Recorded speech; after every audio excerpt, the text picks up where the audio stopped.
At his weekly press conference on Monday, PPP General Secretary issued a call for the head of Minister Ramchatan, saying heads should roll and the blame falls squarely on the minister in the prison unrest issue.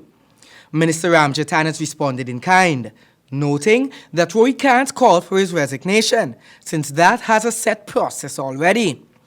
President Granger, a man that can influence that decision, is however not in agreement with Rohee and defended the work of his minister. Well, it's quite absurd because Minister Ramchatan is trying to clean up the mess we inherited 9 months ago, and the former minister was the Minister of Home Affairs for 9 years, and he never did the things he's talking about now. President Granger further stated that he can't fathom how Mr. Rohee expects his 9-month-old government to clean up the mess he encouraged for 9 years.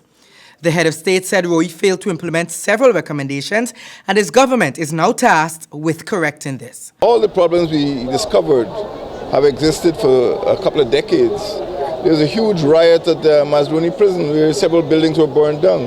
The escapees in the Mashramani jailbreak. All these things happened under the previous administration.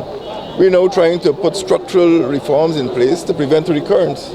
President Granger concluded that of all the persons commenting on what transpired at the Georgetown prisons and what needs to be done, Rohee should be the last person trying to get in on the action.